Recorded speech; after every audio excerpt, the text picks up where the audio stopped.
Hello. I think this angle's pretty good. Alright, we should talk about death today. I don't really want to, but. And the rich man and Lazarus. Okay, let's do it.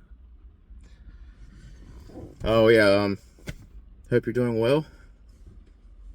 I'm doing pretty good. We're in the car because it is raining. Very dreary. Okay, let's start. Let's just get into it because I have a lot to talk about. I want to go over the rich man and Lazarus, the parable. I need to go over. Let's start off with we'll go over some verses on death. Death is oblivion. I'm going to give you some verses. Look over these verses for yourself. And then we'll get into the rich man and Lazarus, and then a little bit at the end. Something related, but not, I don't know. It's interesting. Okay, so the verses on death. So as my last video, I said Ecclesiastes chapter 9, verse 5. The dead know nothing. So that one's really clear cut. But there are other verses, some of them maybe you've never seen, or I used to read over verses and maybe I didn't understand them. Maybe I was reading too quickly and I wasn't paying attention. But later on, when you learn something, it's like when if someone mentions like a Volkswagen, what are they, a Volkswagen Beetle, all of a sudden you see Volkswagen Beetles all over the road. Same with any other car. If someone was to show me a car, or I bought a certain model of car, all of a sudden I notice the cars going down the street. It's like they just appear out of thin air. It's weird. Same thing with scriptures. If you learn something, it's like you're trained to look for things or see things that are already there.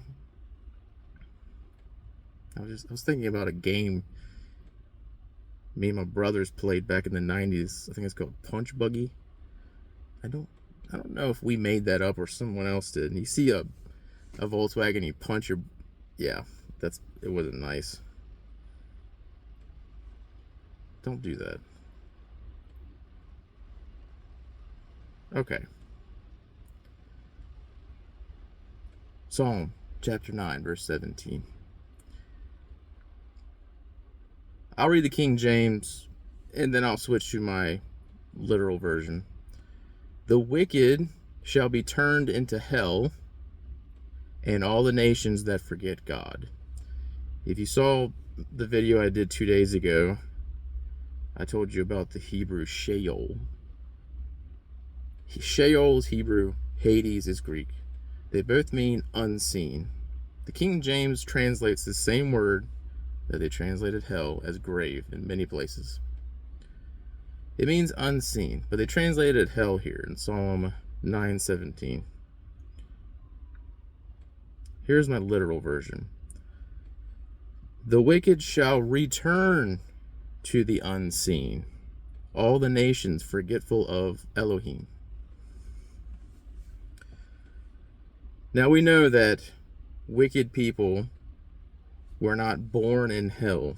Otherwise, if we were to take the King James literally there, because the word is return, they return to, that's the Hebrew word. I think it's shuv or shub. I can't remember the pronunciation. We know that wicked people were not born in hell. But if they can return to something, then that means that there was a prior state, the state before they were born. So he's talking about death. It's a judgment. And it's national as well. It says all the nations that forget Elohim. Technically, everyone returns to the unseen. God told Adam, from the dust you were taken, or the ground, and to it you shall return. So death is a return. It's not a new state. It's actually an existing one. So I will go over a few more verses that I looked up. It's been a long time since I went over these. I had to find them. All right, let's stay in Psalms 146.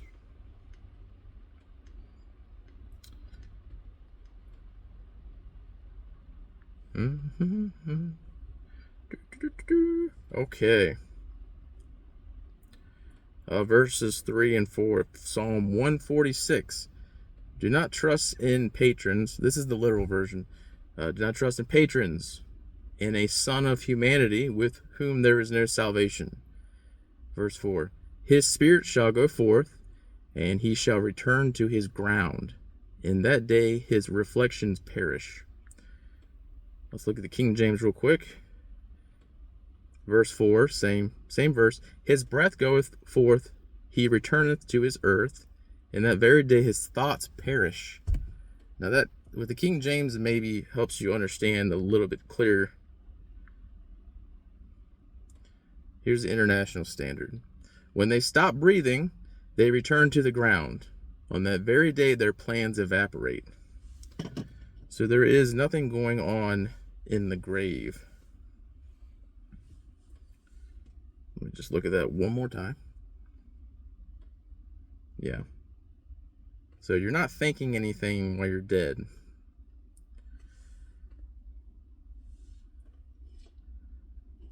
Wow, I wrote down a lot of verses from Psalms. Psalm chapter 6. I don't know if you can hear the rain. It's kind of soothing. Well, we're talking about death.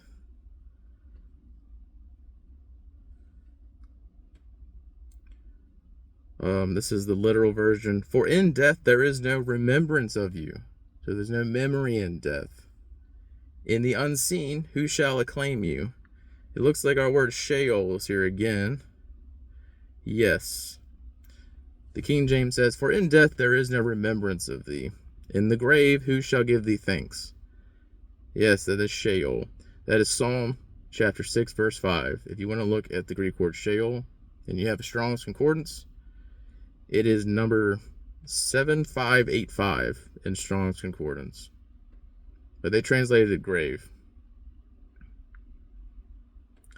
It is unseen. All right, we'll do one more from Psalm, and then we'll move to another one.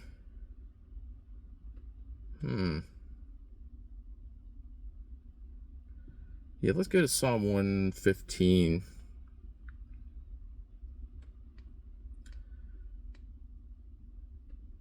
(115, 17). Did I already go over that one? No. Let's look at the King James on this one. The dead praise not the Lord, neither any that go down into silence. So the dead cannot praise God.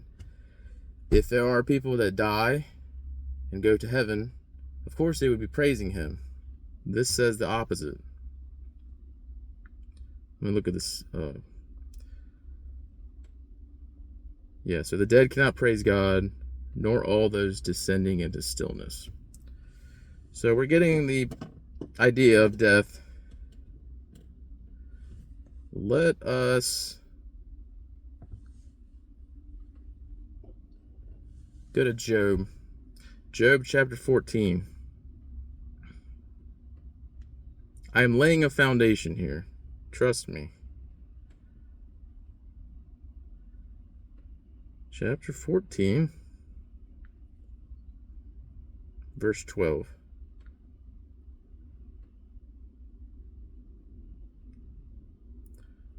So a man lies down and shall not rise until the heavens fail, they shall not awake, nor shall they rouse from their sleep. There goes that euphemism again I mentioned the last time. Sleep. And this is not exclusive to Job. We've talked about it in John chapter 11, which we'll get into. So Daniel alludes to this. So we know that there is nothing going on in the grave. It's like being knocked out. When I was a kid, I got knocked out by a seesaw. I was standing right above one of the ends of it, the one that was the side that was touching the ground. The other side was up in the air, and can't remember who it was, but they slammed their end down. It hit me right at the bottom of the chin. Everything went black.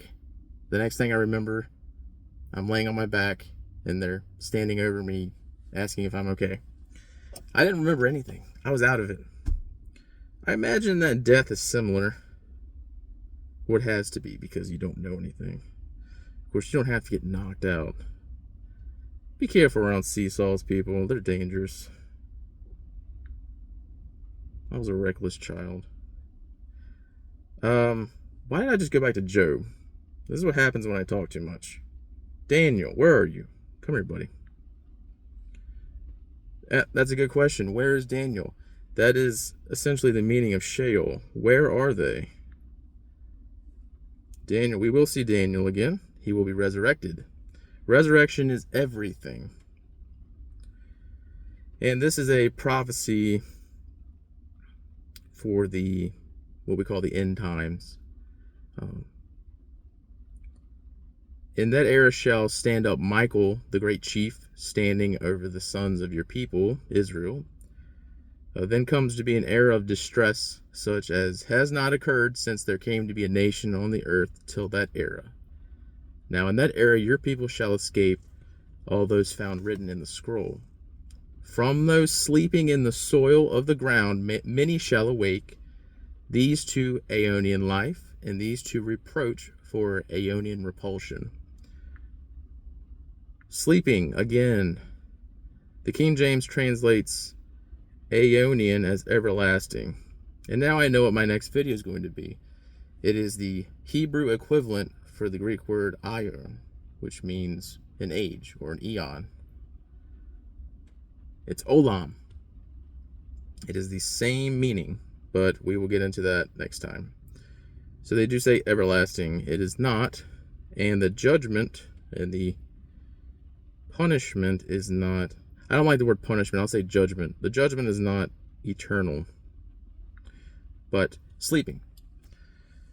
So we have established that the dead return. They cannot praise God. Their thoughts, their memories perish. They're sleeping. So there's our groundwork. And if you want one from the Apostle Paul, which I will be talking about in great detail, because that is our apostle. He is the apostle to the nations. 1 Thessalonians 4, chapter 13. No. Sorry. That's what happens when I try to do 4 things in my head at once. I make incoherent noises. Now we do not want you to be ignorant, brethren, concerning those who are reposing, lest you may sorrow according as the rest also, who have no expectation. That's my literal version in the King James. But I would not have you to be ignorant, brethren, concerning them which are asleep. So there we are. Nighty night. You close your eyes, take your last breath, and the next thing you know, Christ is there, because he is the one that resurrects people. He is the resurrection and the life. Okay, the rich man and Lazarus. I know it's only taken 14 minutes for me to get there. Let me see if I am as adept at this as I think I am. Yes. Nope, it was unseen. The word Hades. I said I skipped over Luke chapter 16. The word Hades is used in a parable. Now, we have to look at context when we are going over anything. But parables especially. In Luke 16, and I think going back into Luke 15, we have a series of 5 parables. One of them is the prodigal son. I love that parable. But 5 parables. None of them should be taken literally. If you take them literally, you're going to have serious problems. For example, the parable of the prodigal son. The father, when he's speaking to the angry brother who has worked so hard for his father, he's trying to earn something, but his reckless brother comes home and he gets the same thing that his brother had. His father says, your son, he says, your brother was dead, but now he's alive. Now in the parable, we know that he didn't die. He was laying around with pigs and drinking and, whatever. No, it's a figure. So sometimes death is used in a figure. So we just have to look at context and decide what is a figure and what is literal. Now in Luke 16, all right, so the rich man and Lazarus. I want to note that Christ was good friends with the actual Lazarus, the one that he resurrected, well before this parable was spoken. Did he have his friend in mind when he gave this parable to the Pharisees? I can't say 100%. I think he did. Something that he was going to do later on. Having said that, let's get into it.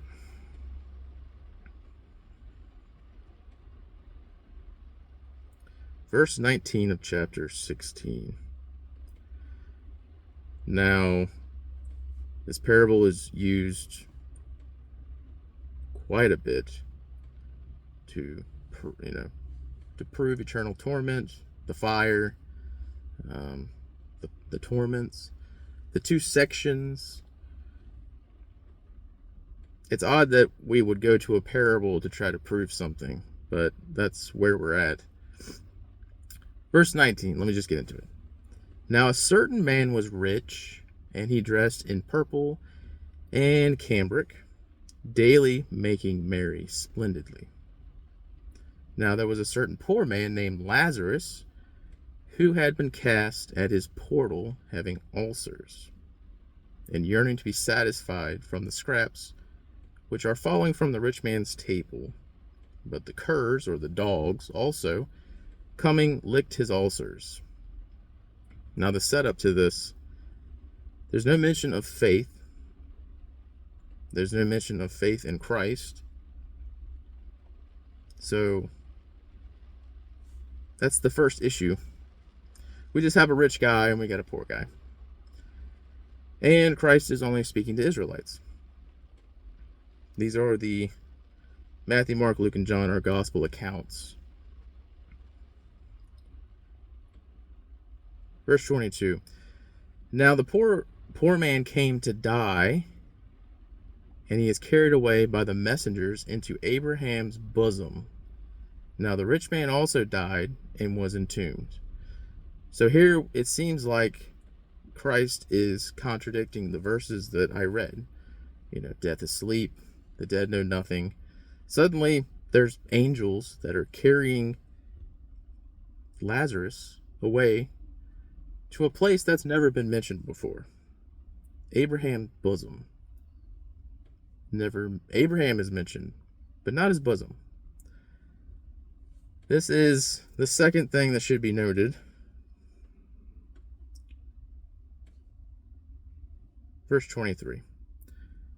And in the unseen, which is Hades, we've gone over the word, lifting up his eyes, existing in torments, he is seeing Abraham from afar and Lazarus in his bosom. So he's right. Lazarus is right there. Please picture this, because All right, just think about it. If this is a real place, this is the first time it's ever spoken, we've ever heard it. And good people, well, this guy, we don't even know if he's a believer. It could just be if you're a good person in general, or maybe if you're poor. Maybe that's how you get into Abraham's his bosom. It's a weird thing to say, Abraham's bosom. Maybe that's how you get into heaven, which we'll just call Abraham's bosom. You have to be poor, and you have to have sores, and you have to have dogs licking the sores. This criteria makes little sense if you try to go with that.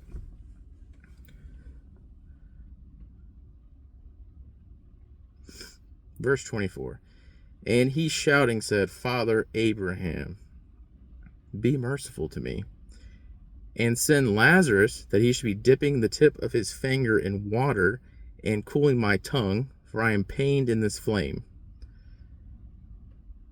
He doesn't cry out to God. He's talking to Abraham for some reason. I wouldn't be yelling the name of Abraham if I was in flames. It would be God or Jesus. What is it, the third or the fourth point that doesn't add up? If we were to take it literally. And why would he want water on his tongue? I would want a fire extinguisher. Just dump me, bro. Give me a waterfall. Verse 25. Now Abraham said, Child, be reminded that you got your good things in your life, and Lazarus likewise evil things. Yet now here he is being consoled, yet you are in pain. And in all this, between us and you, a great chasm has been established, so that those wanting to cross hence to you may not be able, nor yet those thence may be ferrying to us.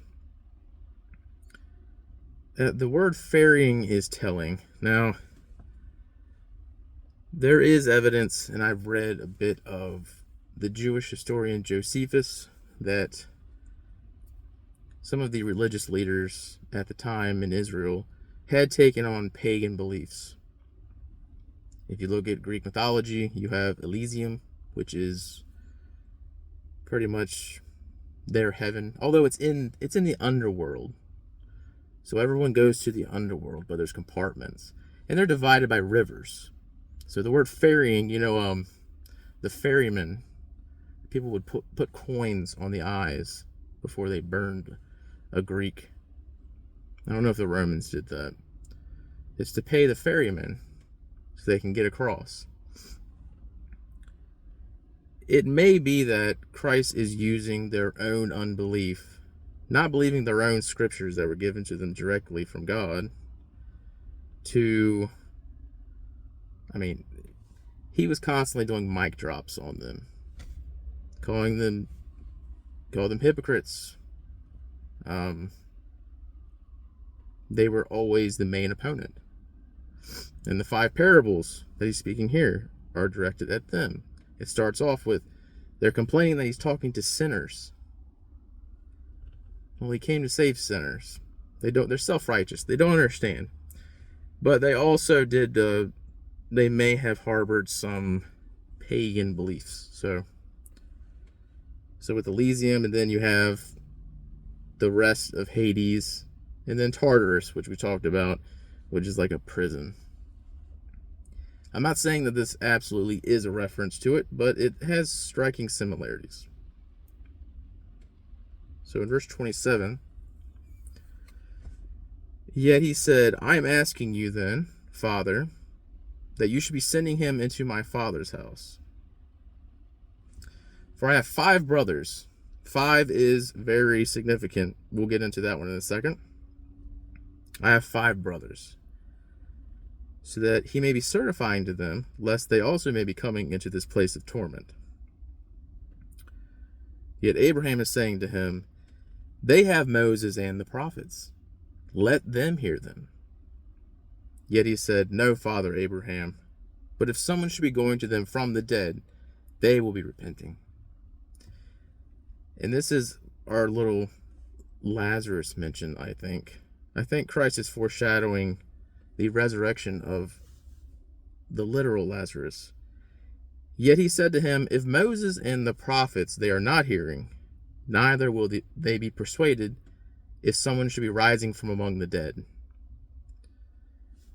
It could be a reference to himself, of course, but it also may be a reference to Lazarus in John chapter 11. We'll read over that in a moment.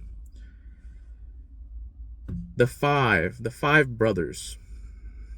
Remember that this whole parable is national. This is not an individual judgment.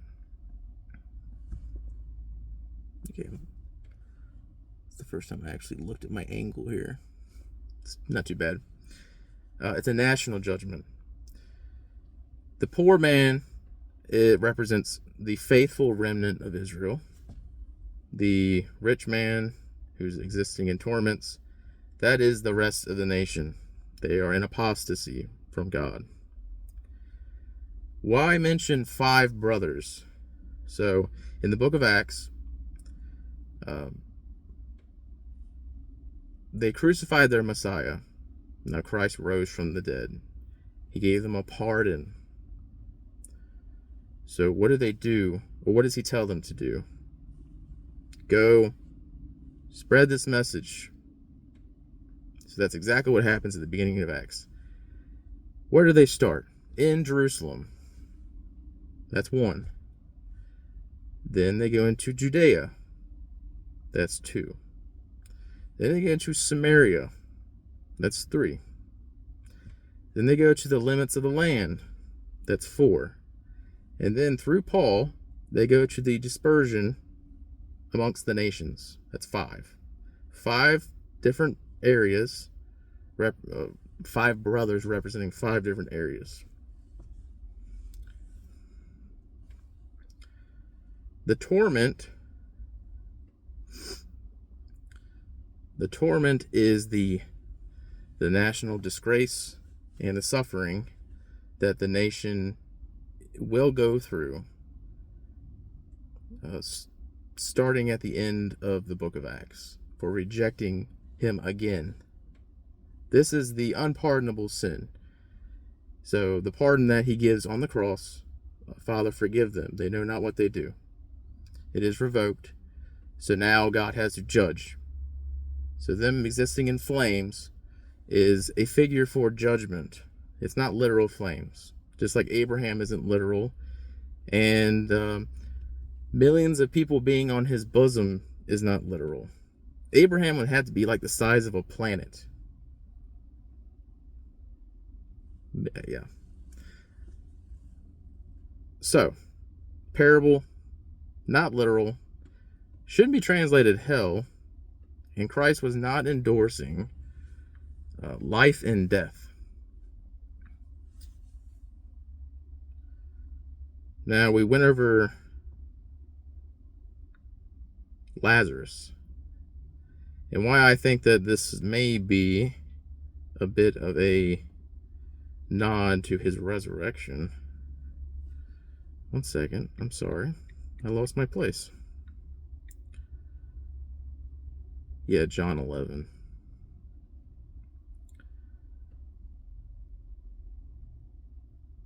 Just to end this, because we're at 28 minutes. That's not too bad. So Lazarus and Mary and Martha, they were well known to Christ before he told that parable. And in John chapter 11, in John, there is the beloved disciple. Most people say that this person was John, the brother of James. But it's most likely that it was actually Lazarus. Lazarus was the beloved disciple. And I can do a video on that, but like at the cross, I think it says that this person was at the cross. John and the other disciples fled when Christ was crucified. He was not at the cross. Lazarus would have been, because he had just been resurrected. Maybe I will do another video, but I have to get into the Hebrew word for unseen, and maybe I'll get into that. Just a little bit on Lazarus, and just to reinforce that death is like sleep, and resurrection is super important. John chapter 11. Now there was a certain infirm man, Lazarus from Bethany, of the village of Mary and her sister Martha. Now it was Mary who rubs the Lord with perfume and wipes off his feet with her hair, whose brother Lazarus was infirm. The sisters then dispatched to him, saying, Lord, lo, he of whom thou art fond is infirm. So here's our hint. Beloved, it seems like it was the name that believers gave to him. I mean, he was resurrected from the dead. That's the only disciple that I know of that was resurrected from the dead. Yet Jesus, hearing it, said, this infirmity is not to death, but for the glory of God, that the Son of God should be glorified through it. Now Jesus loved Martha and her sister and Lazarus. Beloved. As then he hears that he is infirm, then indeed he remains in the place in which he was 2 days. That verse may imply a certain time period in between Christ, his departure and his return. It's a 2,000-year thing, but that's not what we're here to talk about today. And I will skip over a bit. Verse 11. He said these things, and after this he is saying to them, Lazarus, our friend, has found repose, sleep. But I am going that I should be awakening him out of sleep. Just like in Daniel, just like in Job, sleeping in the dust of the earth. The disciples then said to him, Lord, if he has repose, he shall be saved. Now this is a literal version. What he's saying is, if he's asleep, you'll go wake him up. We'll just wake up, Lazarus. Come on, bud. Now Jesus had made a declaration concerning his death. Yet they suppose that he is saying it is concerning the repose of sleep. Jesus then said to them with boldness, then, Lazarus died. Yeah. Let me go to the end here. And in verse 25, Christ says, I am the resurrection and the life. But the shortest verse in the whole Bible is in this chapter. Jesus wept. And then verse 36, the Jews then said, Lo, how fond he was of him. Please consider this. If Lazarus was in heaven, and Lazarus was a good man, if he was in heaven, he would be in a happy place, he'd be safe. All good things and glory. Why then would Christ himself, the Son of God, the image of God, be weeping outside of his tomb? He wasn't putting on a show. Of course not. His friend was gone. It is the consummation of sin. The allotment of sin is death.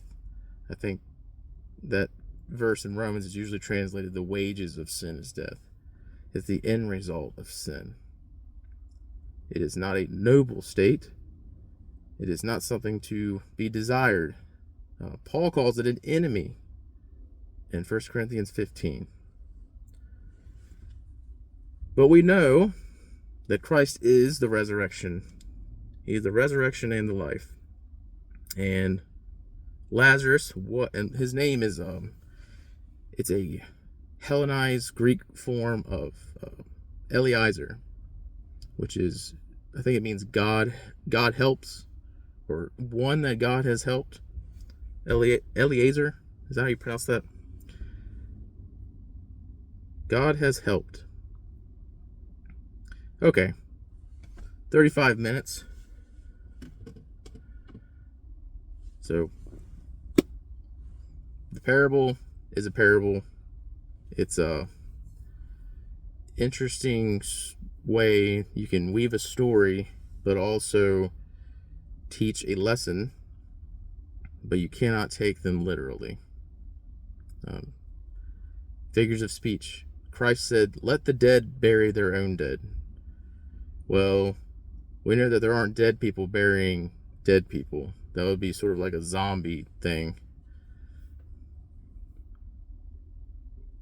So we need to look at the context and figure out if it's literal. And that is not literal. So that was a lot to go over. And maybe I'll get into some of the Lazarus stuff, but it might not be necessary. Lazarus being the beloved disciple. Check it out. Look it up. It's something that most people don't talk about, but it makes perfect sense. I never understood why John would be the only one of the sons of thunder that wanted to bring down fire on one of the cities. Why he was the only one sitting or standing at the cross. No, it was Lazarus. And the Pharisees wanted to kill Lazarus as well, because he was spreading the fame of Christ, what he had done. That is some hardness of heart.